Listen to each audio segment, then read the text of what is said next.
Hi everybody, welcome back to my channel. I'm Colleen C, and you've tuned in to Colleen C to Serendipity. Welcome back to my Serendipity Suppies and welcome into my new viewers. Today is December 15th, 2022, and I would like to bring you this day in history.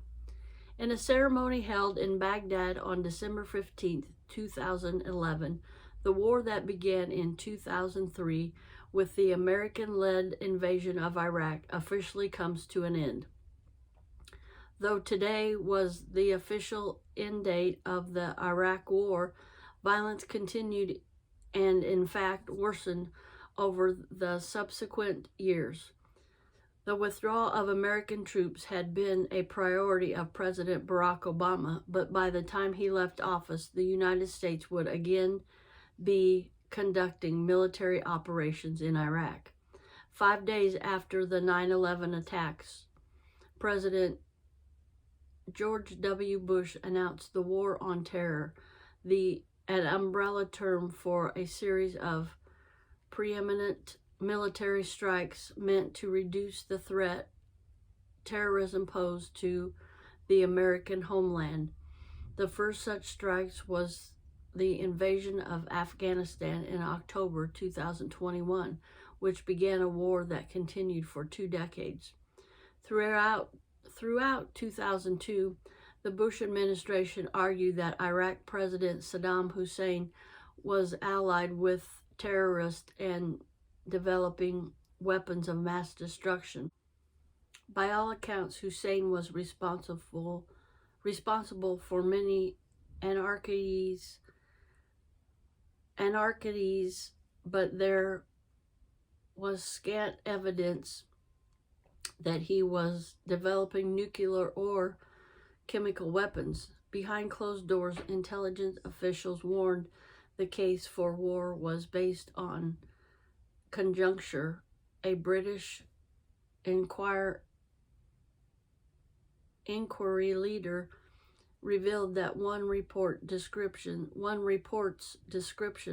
of Iraq's chemical weapons had actually come from the Michael Bain directed action movie The Rock. The governments of the U.S. and the U.K., however, were resolute in their public assertions that Hussein posed a threat to their homelands and went ahead with the invasion. The invasion was an immediate success insofar as the coalition had toppled Hussein's government and occupied most of Iraq by mid-April. What followed, however, was 8 years of insurgency and sectarian violence.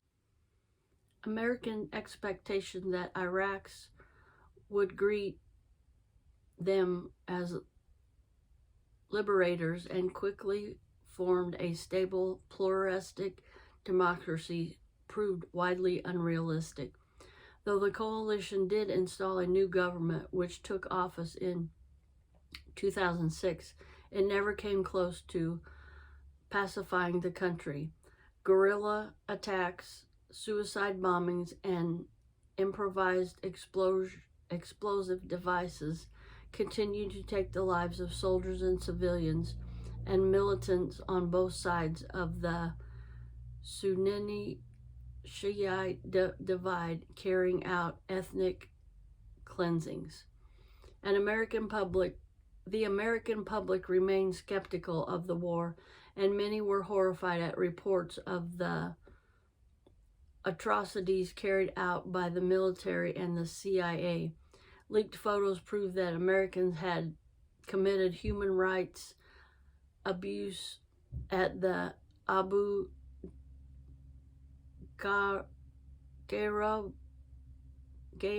prison, and in 2007, American military contracts killed 17 civilians in Baghdad's Nesnar Square. Opposition to the war began an important talking point in Obama's bid for presidency.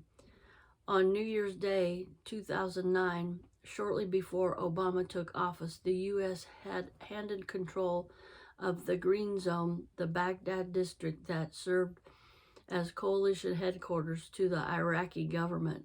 Congress formally ended its authorization for war in November, and the last combat troops left the following month.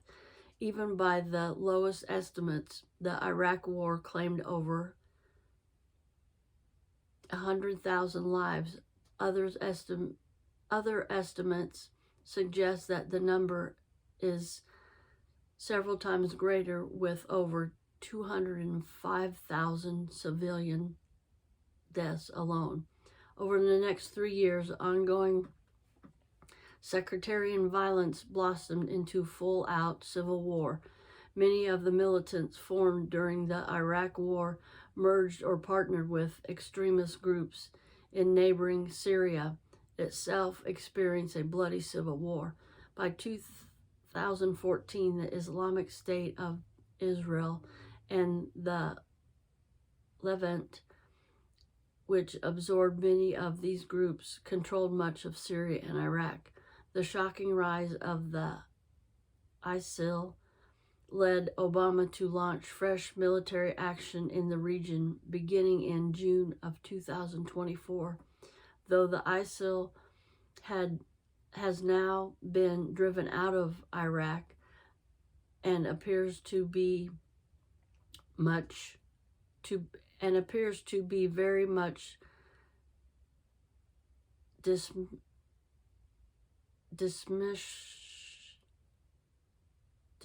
diminished, American troops are still stationed in Iraq. I want to thank you for watching today, and I want you to stay safe and stay blessed, and remember to smile, because I love you, but more importantly, God loves you. And don't forget, I go live every Saturday night at 5 p.m. Central, 6 p.m. Eastern. All right, everybody, have a blessed day, and I'll see you in my next video. Bye now.